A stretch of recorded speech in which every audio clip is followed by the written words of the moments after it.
chapitre 7, commençons au premier verset. Jéroubal, qui est Gédéon, et tous les peuples qui étaient avec lui se levèrent de bon matin et campèrent près de la source des Arobes. Le camp de Madian était au nord de Gédéon, vers la colline de Morée, dans la vallée. L'Éternel dit à Gédéon, le peuple que tu as avec toi est trop nombreux pour que je livre Madian entre ses mains. Il pourrait en tirer la gloire contre moi et dire c'est ma main qui m'a délivré. Publie donc ceci aux oreilles du peuple, que celui qui est craintif et qui a peur s'en retourne et s'éloigne de la montagne de Galate. 22 000 hommes parmi le peuple s'en retournèrent et il en resta 10 000. L'Éternel dit à Gédéon, le peuple est encore trop nombreux. Fais-le descendre vers l'eau et là je t'en ferai le triage. Celui dont je te dirai que celui-ci est avec toi, ira avec toi.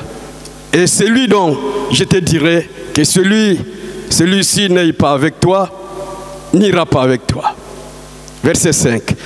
Gédéon fit descendre le peuple vers l'eau et l'Éternel dit à Gédéon, tous ceux qui laperont l'eau avec la langue comme la flécha, tu les sépareras de tous ceux qui se mettront à genoux pour boire. Ceux qui laperont l'eau en la portant à la bouche avec leurs mains firent au nombre de 300 hommes. Et tout le reste du peuple s'est mis à genoux pour boire. Et l'Éternel dit à Gédéon, c'est par les 300 hommes qui ont la paix que je vous sauverai et que je livrerai Madian entre tes mains. Que tout le reste du peuple s'en aille chacun chez soi. Que l'Esprit de l'Éternel, le Dieu Tout-Puissant, le Dieu de tous les esprits, accompagne cette parole et donne vie à tous ces écrits. Car la lettre, c'est vrai, la lettre tue, mais l'Esprit vivifie. Que ton Esprit éternel puisse vivifier ces écrits. Dans le nom tout-puissant de Jésus-Christ. Amen. Amen. Prenons place. Tu es un peuple que Dieu a choisi depuis longtemps. Depuis longtemps, Dieu cherchait un peuple par qui son nom sera évoqué. Et parmi ces peuples, tu fais partie de ceux que Dieu a choisis pour que son nom soit évoqué. Amen. Le nom de l'Éternel Yahweh est invoqué dans ta vie, à moins que Christ ne soit pas avec toi. Mais si tu as reçu Jésus-Christ comme ton Seigneur et Sauveur, le nom de l'Éternel est invoqué sur toi. Tu es devenu un peuple mis à part. Un peuple mis à part par la volonté de l'Éternel pour servir à la gloire de ce Dieu-là. Amen. Je veux que tu vives longtemps. Que tu vives longtemps, que tu vives longtemps, que tu vives longtemps, que tu voies le fils de tes fils. Vivez longtemps par la puissance de Dieu qui vous a créé. Vivez longtemps. Vivez longtemps, aussi longtemps que vous allez marcher à la face de Dieu. Vivez longtemps. Amen. Alors, depuis longtemps, Dieu cherchait un peuple. L'Éternel Dieu cherchait un peuple avec qui il marchera. Le temps d'Abraham était venu. Il a choisi Abraham. Il a béni sa postérité. Il a changé le nom d'Abraham à Abraham. Abraham est devenu père de la multitude. Et ça a continué avec Isaac, avec Jacob et avec Moïse. En Égypte, c'est là où ils ont commencé à invoquer Dieu. Le peuple se multiplia. Un grand peuple à la multitude. À tel point que Pharaon n'avait plus l'envie de voir ce peuple. Dieu a multiplié Israël, qui est l'État aujourd'hui, Israël l'État aujourd'hui. les enfants d'Israël. Alors il fit un jour, parce qu'ils étaient opprimés, Dieu lui-même est descendu comme il avait promis à Abraham. Ta postérité ira dans un pays et il sera maltraité. Mais autant marqué par moi, je descendrai moi-même pour le délivrer. Le temps est venu, comme Dieu veille toujours à sa parole, il est descendu en Égypte à travers Moïse. Il a fait sortir son peuple. Et le peuple a marché dans le désert. Moïse a vu le pays de loin, il n'est pas entré. Sa dispensation s'arrêta dans le désert. Alors Dieu suscita un autre, appelé Josué, le serviteur de l'homme de Dieu Moïse. Josué fit la partition. Il distribua, il fit le partage du pays au peuple. C'est sa dispensation, que nous appelons souvent la dispensation du Saint-Esprit. Il a fait son travail et le peuple a habité le pays pendant longtemps, pendant le temps de Josué, de Caleb et toute cette génération. Après que ce temps y passait, il n'y avait plus de gens qui pouvaient craindre Dieu. Ils commençaient à pécher et à admirer le Dieu des autres pays, des autres nations. Parce qu'il n'y avait plus Josué, il n'y avait plus Caleb, il n'y avait plus les gens qui sont sortis d'Égypte, ni tous ceux qui étaient nés dans le désert. Tout était parti.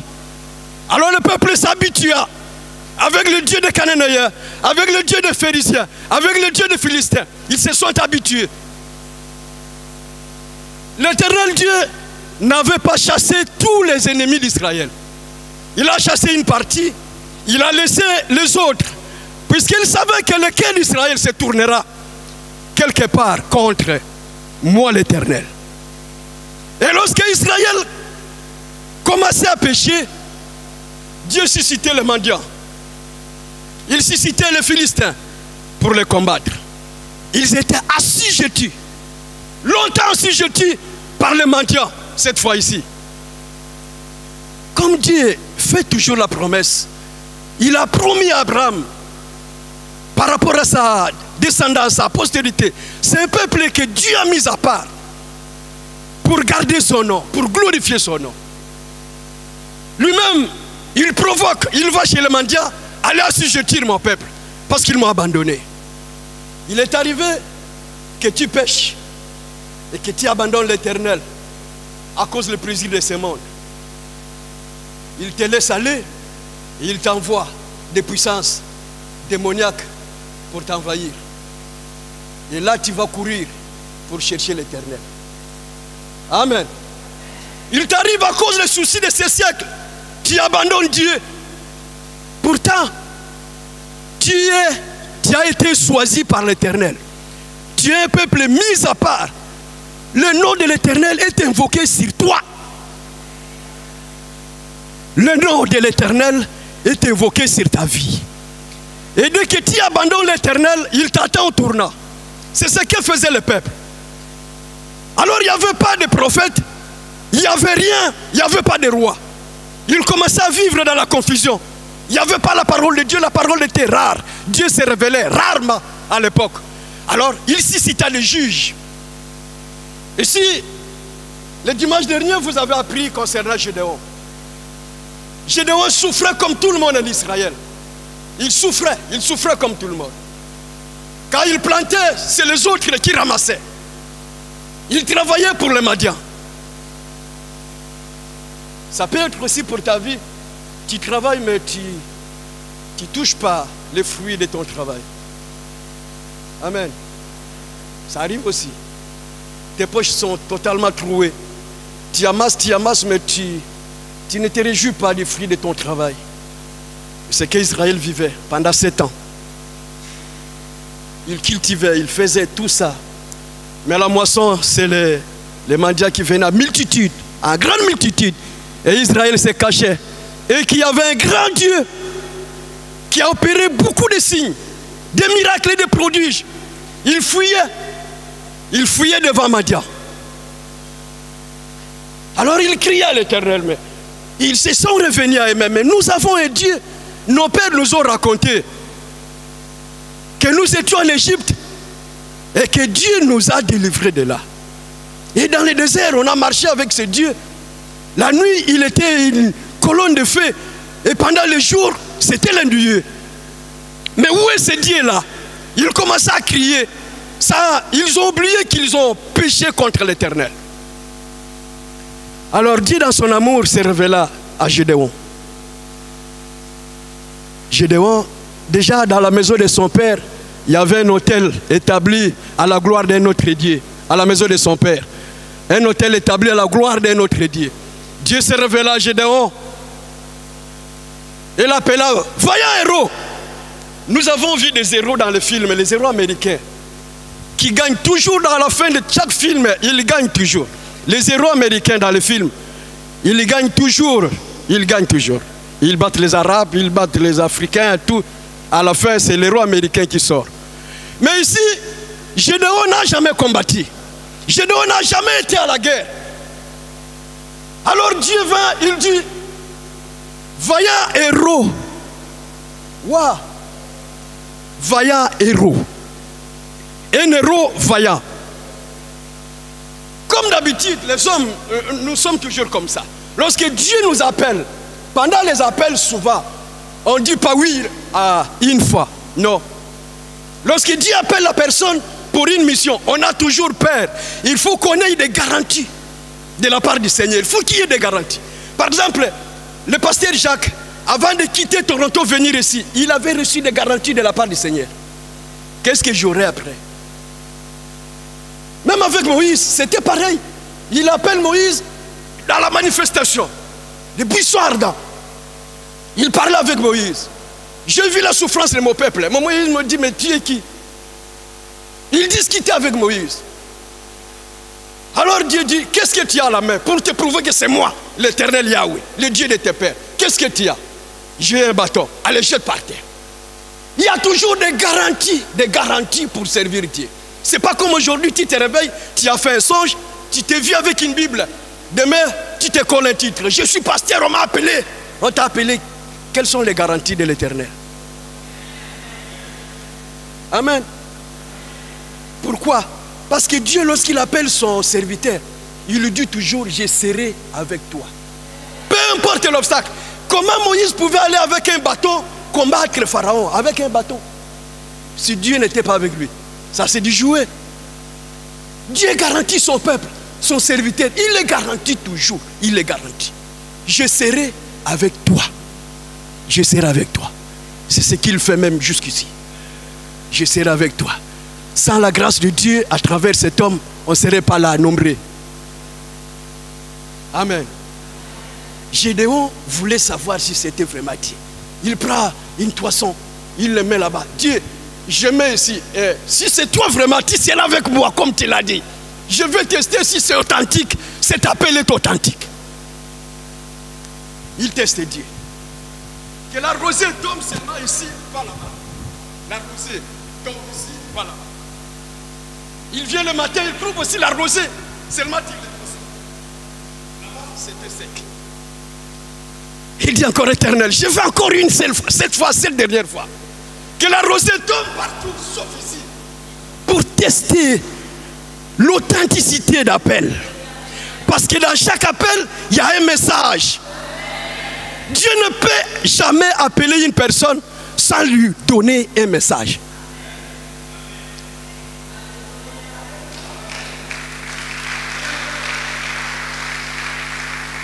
Il appelle Moïse. Il lui donne un message clair, un message pour Israël, pour Pharaon et pour Israël. Il dit aux enfants d'Israël, le Dieu de notre Père nous a visités, nous allons partir. On ne serait plus des esclaves. Et Moïse marchait avec ces deux messages auprès de Pharaon et auprès de ses frères. Ce n'est pas des inventions. Et cet homme, des gens pareils, même si tu dis je ne serai plus dans son église, Dieu a dit je serai avec toi. Même si tu dis non, j'en ai assez, non, non, non. Dieu dit je serai avec toi. Lorsqu'il appelle son serviteur, Dieu est toujours avec lui. Même si tout le monde part, Dieu sera toujours avec lui. Après Gédéon, après avoir reçu tout ça, il était sûr que Dieu est avec lui. Dieu est dans son côté. Maintenant, il peut prendre les armes. Il sonna la trompette. Palala, palala, palala, palala. Or, chaque trompette a son son. Le son de la trompette a toujours une signification. Si on sonne une trompette, ceux qui ont été à l'armée, ils savent. Dans les camps, quand la trompette sonne, des fois ils disent, c'est un officier qui est venu, ou c'est ceci, c'est là. Et Israël marchait comme ça. Lorsque, avec Moïse dans le désert, Dieu a dit, construis-moi un tabernacle. Et chaque fois lorsqu'il se déplaçait, avant de se déplacer, il y a une trompette qui retentit. La trompette retentit. Ra, ra, ra, ra. Le peuple savent que c'est la trompette des rassemblements. Et si la trompette retentit avec éclat, ils savent que c'est le départ. Ou c'est la guerre. Amen. Alors Gédéon a retenti la trompette. Le peuple est venu de partout. Se sont rassemblés autour de Gédéon. Qu'est-ce qu'il y a? Gédéon leur expliqua. Voici l'ange de Dieu m'est apparu. Et a dit, il va nous délivrer de la main des mendiants. Ces mendiants-là. Ouais, nous aussi, ouais, moi aussi, ouais, tout le monde. Ouais, on va aller. On a assez avec les mendiants. Ouais, c'est vrai. Plusieurs, des milliers sont rassemblés auprès de Gédéon. Il s'est préparé. De l'autre côté, les guerres anciennes n'étaient pas comme aujourd'hui. Hein. Ce n'est pas les guerres de drones. Non. C'était des guerres. Il y a un camp là-bas qui s'aligne là-bas. Il dit, ah, Gédéon ne m'a pas compris. Gédéon ne m'a pas compris. C'est toujours souvent ce qu'on fait. Souvent, c'est que les serviteurs de Dieu font. Au départ, au début du ministère, il appelle tout le monde. Amen. Où tout le monde vient. Mais il y a des personnes que Dieu ne veut pas qu'ils travaillent. Ce sont des enfants de Dieu. Ce sont des serviteurs de Dieu. Mais il y a des personnes que Dieu ne veut pas qu'ils travaillent avec toi. Par rapport à ta vision, par rapport à ton message, par rapport à ceci. Tu les appelles quand même. Tu les appelles. Oh, moi je suis celui-là. Moi j'ai fait ci. J'ai fait cela. Oui. Il ne va pas vous dire non, partez, non. Mais Dieu saura que non. Avec lui, tu ne vas pas bien travailler. Il sera une pierre d'achoppement pour toi. Celui-là, non. Celui-là a beaucoup de doutes. Et quand il y a des doutes, il y a un problème. Amen. Dieu regarda, il dit, oh, Gédéon, le peuple est tellement nombreux. Le peuple autour de toi est tellement nombreux. Parce qu'après, si vous aurez la victoire devant les mendiants, nous savons, nous les chrétiens, nous savons, il y en a qui parlent beaucoup. Vous croyez que cette église-là, c'est nous, hein, c'est notre argent. Cette église, c'est notre argent. Tu crois que cette église, c'est nous, cette église. Et Dieu n'aime pas ça. Dieu n'aime pas ça. Dieu n'aime pas. Parce que moi, je paye sa maison, moi. Je paye la maison du pasteur, je paye son loyer. Ah ouais, tu fais ton journal. C'est vrai. Dieu dit à Gédéon, le peuple est tellement nombreux. Le peuple est tellement nombreux. Alors, je veux faire un test. Demande au peuple, les craintifs ou ceux qui ont peur, retournent. C'est un exercice simple. Qui n'a pas la foi ici? Qui n'a pas la foi? Qui n'a pas la foi? Qui n'a pas la foi ici? Tout le monde avait crié au message de Gédéon pour être délivré de l'oppression mendianite. Ils croyaient, ils avaient foi que Dieu va nous délivrer. Mais Dieu dit, le peuple est tellement nombreux, c'est mon peuple à moi, mais ils sont nombreux parce qu'ils vont reprendre cette gloire à leur honneur. Dis au peuple, celui qui a peur rentre chez lui. 22 000 personnes n'avaient peur. 22 000 personnes les craintives. Oh non, vous croyez que... Bon, par exemple, le pasteur dit, nous allons faire ça, nous allons faire... Ah, pasteur, tu crois que ça, nous allons réussir avec ça? Moi, je ne crois pas. En tout cas, vous allez, mais moi, je ne crois pas. Or, l'homme de Dieu ne recule devant rien. Avec un bâton, Dieu dit à Moïse, va chez Pharaon. Il a vu tous les miracles. Moïse alla avec son bâton devant Pharaon. Tu vas chez les Américains là-bas avec un bâton, tu dis à Trump, tu dois quitter le pouvoir aujourd'hui. On va te tuer. Ah, c'est pas facile, hein? Mais comme Dieu, il a fait l'expérience avec Dieu. Et Dieu lui a dit, je serai avec toi. Moi-même, je descends. Il prend son bâton avec cette force, avec cette conviction, avec cette foi, avec l'assurance de l'Éternel. Peu importe tout ce que tu peux dire. Le peuple disait, oh Moïse, laisse-nous ici, on est tranquille, malgré l'oppression. Ils disent, Moïse, laisse-nous ici, on est tranquille. On est tranquille, laisse-nous ici. Mais l'homme de Dieu n'écoutait pas ça. Lui, son problème, c'est que le message arrive et que ce message soit écouté et Pharaon lâche prise. Le peuple part. C'était pas facile. Ils ont mis beaucoup de temps pour qu'Israël sorte. Bien que Moïse était venu avec le message, il repartait devant le Seigneur. Mais le Pharaon ne m'écoute pas. Dieu dit, c'est moi-même qui l'ai endurci le cœur. Je l'ai endurci le cœur. Waouh! Il envoie son serviteur vers Pharaon. Il a endurci le cœur de Pharaon. Et Moïse vient, il rencontre, boum! Seigneur, mais il... Jusqu'à la fin, Dieu a exaucé, excusez-moi. Ils sont sortis. Les plus craintifs et ceux qui ont peur sont partis. Il y a beaucoup de choses qu'on peut faire à l'église, on ne peut pas associer tout le monde. Cela ne veut pas dire que vous n'êtes pas enfant de Dieu.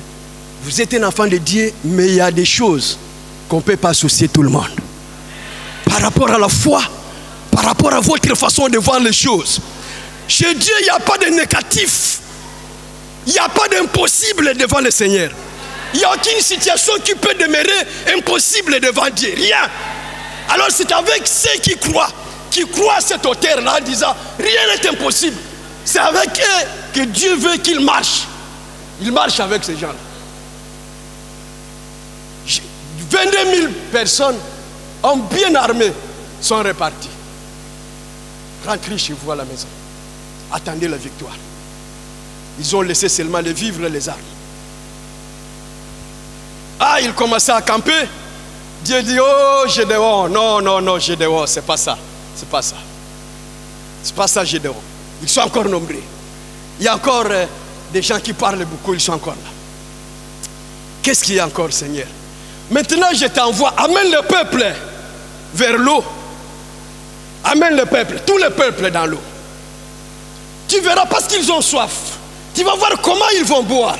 Une fois, j'ai regardé les documentaires animaliers. Les Kenya, souvent les Kenya. S'ils ont soif, les bêtes sauvages, ils viennent s'abreuver, chacun à sa manière. Et il y en a qui oublient qu'il y a des crocodiles qui sont là, qui attendent. Ça fait longtemps qu'ils n'ont pas mangé. Ils attendent. L'antilope qui vient avec le croco ouvre sa gueule et il prend la tête.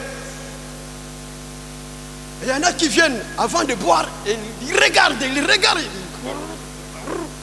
Les félins aussi sont comme ça. Les lions, quand ils viennent pour boire, ils les regardent. De gauche à droite, ils les regardent. Ils sont en train de boire. Mais les yeux regardent à côté. Alors Dieu dit à Gédéon, ceux qui vont boire l'eau à genoux, tu les mettras à côté. Et ceux qui vont ramener l'eau comme ça, wap, wap, wap, tu les mettras aussi à côté. Wap, quel triage. Quel triage. D'habitude, je vois les hommes boire. Quand ils arrivent à la source, ils ont tellement soif. Il y en a qui mettent les robinets comme ça. Tout rentre. Oui, il ouvre le robinet. Et s'il y avait un verre, tu l'avales facilement. Tu l'avales. Et il y en a, lorsqu'il ouvre le robinet, il prend comme ça. Il regarde l'eau d'abord et il le prend. Alors, Gédéon amena les gens, 10 000 hommes, vers l'eau. Ils arrivent. Les gens ont couru, il y en a qui se sont mis à genoux. Waouh, l'eau, j'avais tellement soif. Waouh, waouh. 10 000 personnes. Mets-les à côté. Parce qu'ils ont bu à genoux. Au moment où, parce qu'il s'est préparé pour la guerre. Et tu t'es mis à genoux, tu oublies même ton épée. Et lorsque le mendianite sort par là, tu feras comment? Qu'est-ce que tu vas faire? Tu seras surpris, on te tuera. Mais parmi les 10 000, il y avait 300 hommes, tout simplement, 300 hommes. Que tu sois parmi ces 300 hommes-là. Ils sont venus, lorsqu'ils sont arrivés pour boire, une main tenant l'épée, une autre main faire l'eau comme ça. Parce que ce n'est pas les eaux des robinets. Hein. Ce n'était pas au robinet. C'était dans les camps pour combattre. Ce n'était pas les robinets. C'est l'eau qui coulait des rivières, je ne sais plus. Alors lorsque l'eau coule, il y a la poussière. Il y a des petits bois qui coulent. Il y a des petits tris qui coulent. Tu ne peux pas avec ta bouche, tu viens comme ça, tu commences à boire. Non. Les plus sages, les 300 hommes qui étaient sages, ils ont fait ça. Une main qui tient l'épée, au cas où Madi arrivait, une autre main faisait comme ça, au cas où il y a des trucs bizarres. Et les yeux regardaient. Ils ramenaient l'eau. Ils ramenaient l'eau. Dieu dit à Gédéon, prends ces 300 hommes, mets-les à côté. Et les autres rentraient à la maison. Il y a certains combats où on ne peut pas associer tout le monde. On est tous des enfants de Dieu. Paul dit à chacun, la grâce a été donnée par rapport. Hein? La grâce a été donnée par rapport au don de Christ. On n'est pas tous pareils. On est des enfants de Dieu. Mais chacun a une grâce par rapport au don de Christ. Ça ne sert à rien de le combattre. Ça ne sert à rien. Ça ne sert à rien. On a tous un seul Père. Un seul Seigneur. Un seul Dieu. Un seul Maître. Mais à chacun son rôle à jouer. Les 10 000 ont rejoint les autres. Sont restés avec 300 hommes. Et Dieu dit maintenant, c'est avec ces 300 hommes. Parce que parmi eux, il y en a qui ont ta vision. Il y en a qui croient en toi. Qui vont reculer rien devant rien. Même si ça devient rude, ils seront toujours avec toi. Amen. Parce qu'il y en a qui abandonnent. Hein. Il y en a qui abandonnent. Waouh, qu'est-ce que je vous ai dit? Ils ne vont pas réussir. Ils ne vont pas réussir. Il encourage aussi les autres. Comme au temps de Moïse, il envoie les espions pour aller visiter le pays de Canaan. Les 12 qui sont partis, Josué, Caleb et tous les autres. Ils ont vu les fils de Canaan comme des démons très géants, très grands. Ils étaient comme des souterrains devant ces gens-là. Au retour, au lieu d'attendre Josué et Caleb, qui étaient des chefs d'équipe, annoncer la nouvelle à Moïse. Mais c'est eux qui ont commencé à parler. Comme la plupart des églises, ils appellent pasteur. Pasteur, il y a ceci, il y a pasteur. Oui. Il est bon le pasteur, il accueille tout, il accepte tout. Avec un cœur de pasteur. Il voit tout, il comprend tout. Mais il n'oublie pas qu'il y a chacun sa grâce. Ils sont venus, ils ont découragé tout le monde. Le peuple commençait à pleurer. Ils ont découragé le peuple. Vous savez là, mais c'est impossible au peuple. Retournons en Égypte. Moïse est déjà, la colonne de feu n'est plus là. Qu'est-ce que tu vas faire? Tu vas retourner à l'Égypte, faire quoi? Ils ont découragé le peuple. Ils ont découragé. Le peuple commençait à pleurer. Et Dieu s'énerva contre eux. S'énerva contre les faux messagers. Mais Josué et Caleb, ils ont dit à Moïse, serviteur de Dieu, nous avons vu des hommes, ils sont grands, géants. Mais devant notre Dieu, ça n'a rien d'importance. Nous allons les combattre et nous allons les vaincre. C'est ça le langage d'un enfant de Dieu. Lorsque Dieu te met parmi les 300 000 hommes, les 300 hommes qui lapent l'eau, tu auras un autre langage, tu auras un autre regard aux choses du Seigneur. Tu ne vas pas avoir le même langage comme tout le monde. Non, tous les frères peuvent parler pareil. Tous les frères, les sœurs peuvent parler la même chose. Mais lorsque tu arrives, tu as un autre regard. Ça, mais c'est devant le Seigneur, c'est possible. C'est possible, ça c'est possible. Et ils te disent, mais toi tu es malade. Tu es malade. Moi non, je ne suis pas malade, mais je crois que Dieu peut le faire. Amen. Le lapin d'eau. Ceux qui prient, qui regardent l'objectif, ils prient, il lappe l'eau. Et à la fin, il y a la victoire. Ils ont vaincu les Madians. Ils ont vaincu 300 hommes seulement. 300 hommes. Soit parmi les 300 hommes. Dieu fait le triage dans les églises. Dieu fait le triage. Lorsque Dieu appelle une personne pour mener sa mission, comme tout à l'heure je disais, les gens viennent souvent. Mais nous ne savons pas leur objectif. Il y en a les Mativi. Les Mativi, vous les connaissez? Ils veulent qu'on les voie, il était là. On les voit partout qu'il était. Les Mativi. Moi je suis là, et ce jour, Dieu m'a parlé concernant cet homme. Dieu m'a parlé. Dieu m'a parlé, vraiment, tu es un homme de Dieu. Les Mativi. Après, c'est les Mativi là qui vont partir pour faire d'autres choses. Les Mativi. Ceux qui veulent se faire voir à tout instant, qu'on les voie. Mais sachez que l'homme de Dieu a une direction à suivre. L'homme de Dieu a toujours une direction à suivre, une mission précise. Le docteur Jacques, il dit, je suis venu à Paris. Je suis venu à Paris annoncer la repentance. Si tu ne crois pas se repentir dans tes choses, tu ne vas pas le suivre. La sanctification, parce que Jésus-Christ revient bientôt. Si tu ne peux pas se sanctifier tous les jours, tu ne vas pas le suivre. Ça sera difficile. Amen. Ça sera difficile. Ça sera comme un marathon. Tu fais un marathon. Une fois, j'ai regardé une pub à la télé, la pile Duracell. Je ne fais pas la pub de Duracell. C'était la pile Duracell. On a mis Duracell contre une autre pile. Et Duracell courait. Et l'autre pile.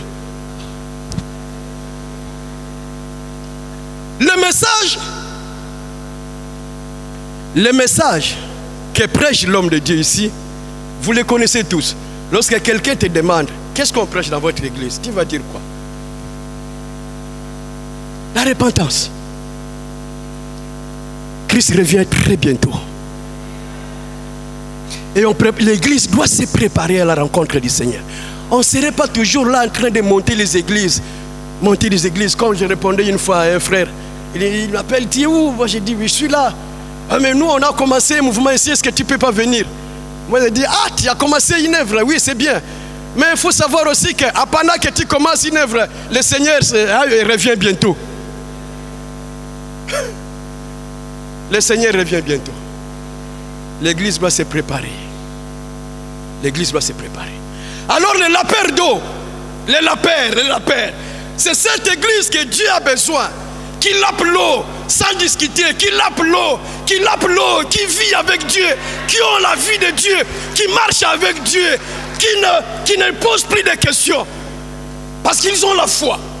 Ils ont la foi à l'homme de Dieu. Ils ont la foi au message. Ils ont la foi à tout ce que Dieu fait à travers son serviteur.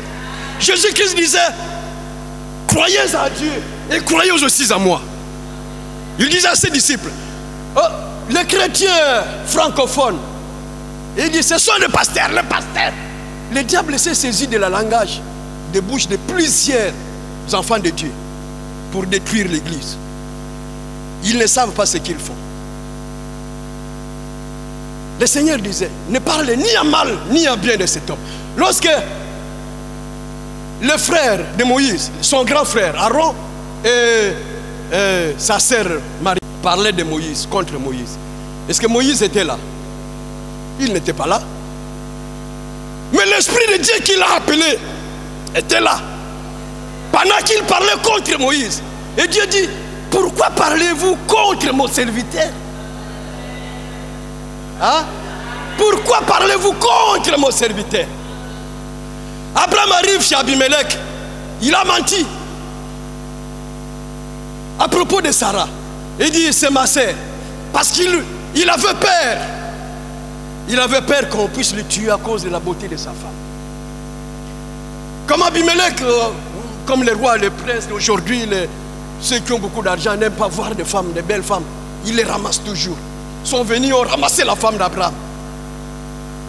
Et lorsqu'ils arrivent comme ça, il arrive dans sa maison. Dieu vint et il lui parla. Dieu n'avait pas dit c'est la femme de mon serviteur. Dieu a dit pourquoi pêches-tu contre moi? Voyez, Abraham avait menti. C'est vrai, cet homme-là aussi des fois avait raison. M'a-t-il pas dit que c'est ma sœur? Dieu lui dit tu vas pécher contre moi. Renvoie la femme, car elle est mariée. Dieu défend ses serviteurs. Lorsque tu marches bien avec Dieu, il te défendra partout. Il te défendra. Peu importe tout ce que les gens diront de toi, Dieu s'élèvera, te défendra. Seulement tu marches avec lui. Marche devant ma face. Sois intègre. Marche avec Dieu, il te défendra partout. Partout. Il dit à Gédéon, je serai avec toi. Dieu, c'est un Dieu qui, lorsqu'il dit je serai avec toi, il sera toujours avec toi. Et il dit, qu'est-ce que tu as? Quand il a dit à Gédéon, vaillant héros, parce qu'il a vu en Gédéon une petite force, qu'avec cette force-là, Gédéon peut battre les Amalécites, les Madians plutôt. C'est que tu as. Dieu peut se servir de cela. Il dit à Moïse, qu'est-ce que tu as? Moïse dit, un bâton, prends ce bâton. Avec ce bâton-là, Moïse a fait tout ce qu'il pouvait faire. Tu as l'intelligence, tu as le stylo, tu as quoi? Dieu peut se servir de ce que tu as. Si tu ne fais rien, Dieu ne fera rien. Samson, dans la détresse, acculé par le Philistin, il regarda sa dernière source. Il trouva une mâchoire d'âne. Il sait que Dieu est avec moi. Il sait, Dieu est avec moi. Avec cette mâchoire d'âne, je peux écraser. Il prit la mâchoire.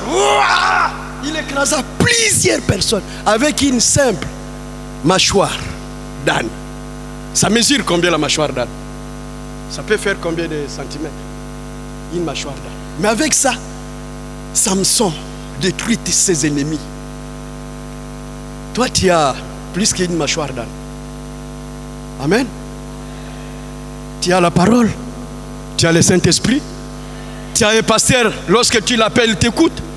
Tu as la parole du Seigneur. Tu as la prière. Tu as tout. Plus qu'une mâchoire d'âne. Qu'est-ce que David avait pour battre Goliath? Une lance. Une petite lance. Qu'est-ce que tu as? Lorsque Dieu dit, va avec la force que tu as. Qu'est-ce que tu as entre tes mains? Qu'est-ce que tu as dans ta mémoire? Qu'est-ce que tu as? C'est avec ça que Dieu peut se servir. Si tu ne bouges pas, si tu ne fais rien, Dieu ne fera aussi rien. Il t'attend. Il a pris la mâchoire d'âne, il a pris la mâchoire. Avec ça, Dieu lui a donné la force d'écraser ses ennemis. Une mâchoire d'âne. Des fois qu'on lit cette partie de l'écriture, on se demande, mais quelle force Samson avait? Quelle force? Avec une mâchoire, tu as pris de 300 hommes. Mais ces hommes étaient comment? Ils avaient des lances. Les Philistins avaient des lances et des boucliers.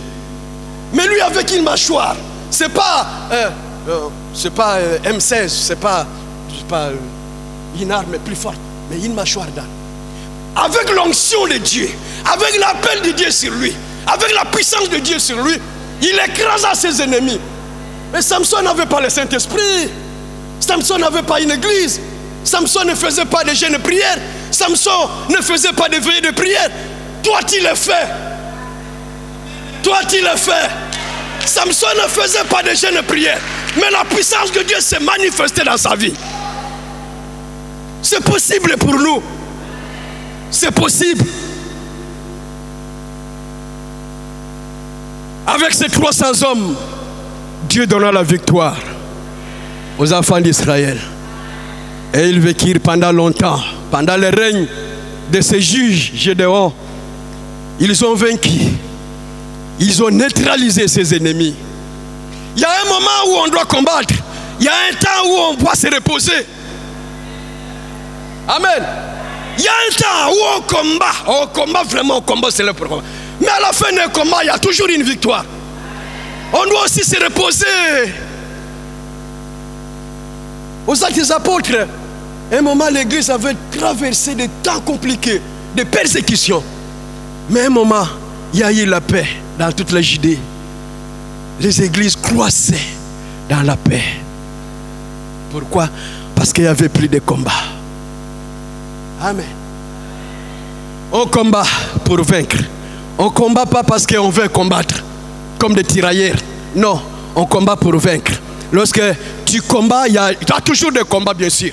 Mais lorsque tu combats, tu as vaincu, tu te reposes comme un petit lionceau qui n'a peur de rien.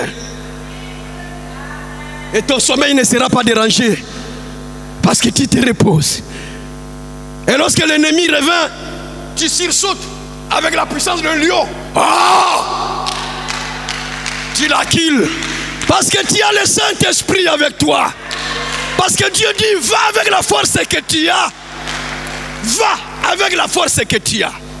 Va avec ce que tu as dans la main. Même pour aller chercher le travail. Fais le CV. Fais ton CV.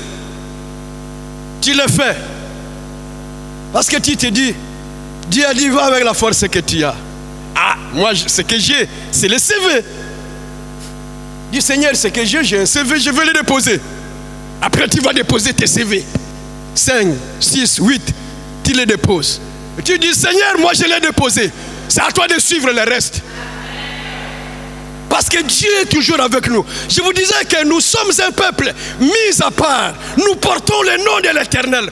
Nous ne pouvons pas aller de l'autre côté et parler encore du diable. Nous portons le nom de l'Éternel. Nous sommes un peuple mis à part. Le peuple mis à part.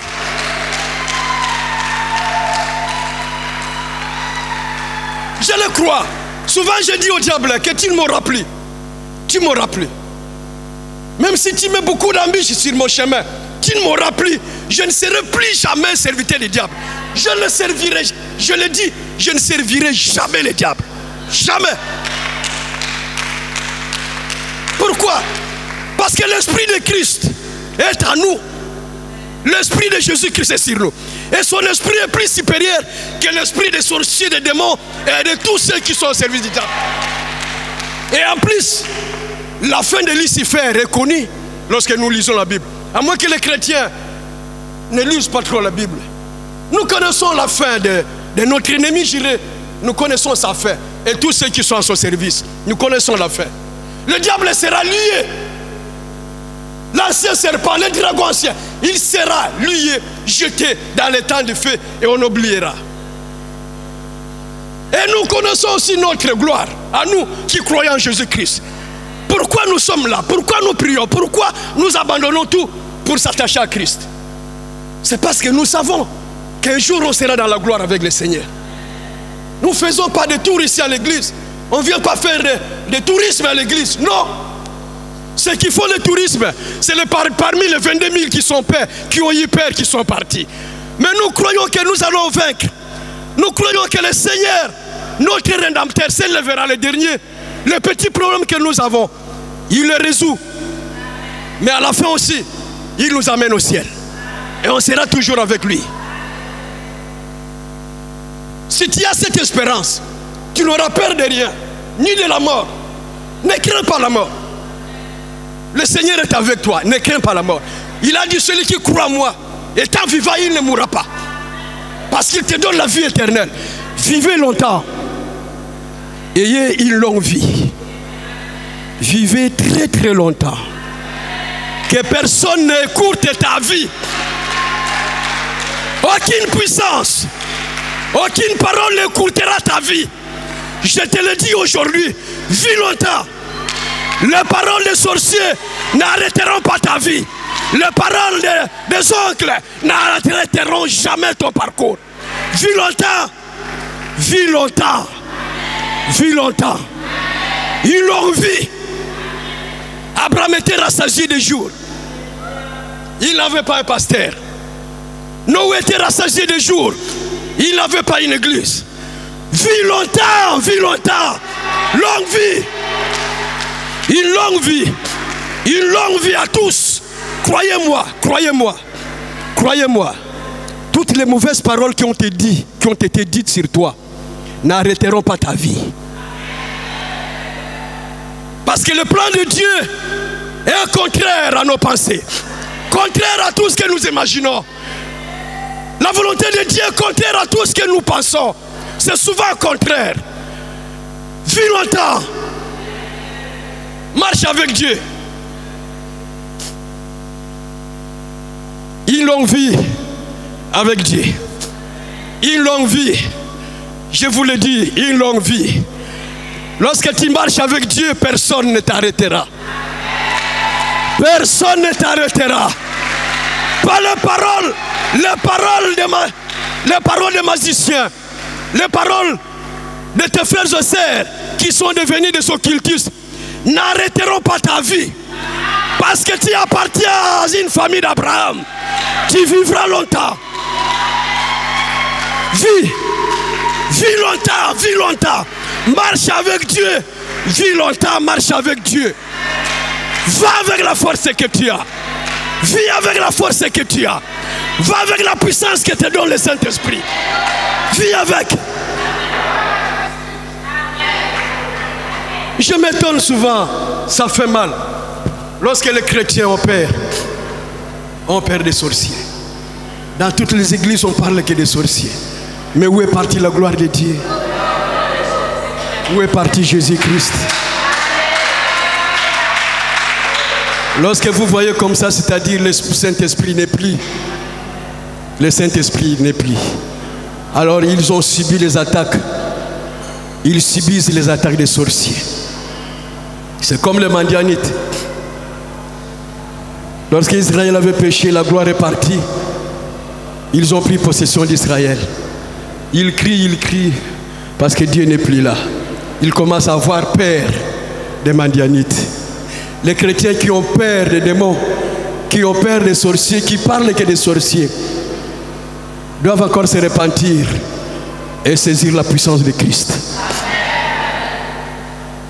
Ici, il y a plus que Samson. Amen. Plus que Samson. Samson était puissant, était fort, mais ici, il y a plus que Samson. Christ est plus que Samson. Jésus-Christ est plus que Samson. Ne tenez pas le même langage comme les autres. Le diable utilise plusieurs chrétiens pour détruire l'église. Le diable, Lucifer, c'est un plan qui a été dit depuis longtemps. Un circulaire depuis les années 90. Ils vont distraire les pasteurs, ils vont distraire les églises, les chrétiens vont se battre entre eux. Laissons-les aller à l'église. Mais ils seront distraits. Pendant qu'ils sont à l'église, les autres au téléphone. C'est déjà dit, ça a été dit. On fait que remarquer les choses, on fait que remarquer, observer. Ça a été dit. Pendant qu'on prêche, il y en a qui sont au téléphone. Le diable a dit à ses agents, laisse-les aller à l'église. Mais on va les distraire même à l'église. Amen. On va les distraire même à l'église. Même à l'église. Là où on écoute la voix du Seigneur. Que cela ne soit pas ton cas. Amen. Que cela ne soit pas ton cas. Mais une bonne discipline dans ta vie, tu marches avec Dieu. Marche avec Dieu. N'ayez pas peur des démons. Normalement, c'est ceux qui devaient se poser des questions sur ta vie. Ce n'est pas à toi d'aller les chercher, le voir. C'est le sorcier qui devait se poser des questions. En disant, mais je ne te vois plus, tu es où? Pendant la journée, il te demande, je ne te vois plus, ça fait longtemps. Il dit, mais je suis là. Parce qu'il t'a cherché la nuit, il ne t'a pas trouvé. N'allez pas les chercher. Marche seulement avec Dieu et tu verras. Ne crains rien. Va avec la force que tu as. Avec la puissance de Christ qui est en toi. Les sorciers ne te feront rien. Les mendiants ne te feront rien. Les Philistins ne te feront rien. Ne parle même pas d'eux. Parle de Jésus-Christ en toi. Médite la parole du Seigneur. Médite de bonnes choses. Ne parle même pas des sorciers. Ne parle pas d'eux. Ne parle pas d'eux, parle de Jésus-Christ. Le reste, ça partira. Amen. Parlons de Christ. Cet homme qui est allé à la croix, il a dit tout est accompli. Le diable croyait que c'était fini. Lorsqu'il était cloué à la croix, c'était fini. Mais il vit que 3 jours après, cet homme de chirurgie, il est là, il commence à détruire. Il devient encore plus fort. Alors pourquoi parler des sorciers? Pourquoi parler des sorciers à l'église? Pourquoi parler des occultistes à l'église? Nous sommes plus puissants que tout ça. Amen. Gédéon avec la force, c'était vrai. Lorsque Dieu avait dit vaillant héros, c'était vrai. À la fin, lisez la vie de Gédéon. Il a marché, il a piétiné ses ennemis. Il n'y a pas eu un échec. Il n'y a pas eu un échec. Il a tout gagné. Parce qu'il était appelé vaillant héros. Tu es plus qu'un vaillant héros. Christ a fait de toi plus que vainqueur. Amen. Le Seigneur n'aime pas les enfants plaintifs. Plaintifs. Douter. Dieu n'aime pas ça. La foi ne se mélange pas avec les doutes. Amen. La foi ne se mélange pas avec les doutes. Lève-toi, acclame le Seigneur. Oh, alléluia. Lève-toi, acclame le Seigneur. Acclame le Seigneur.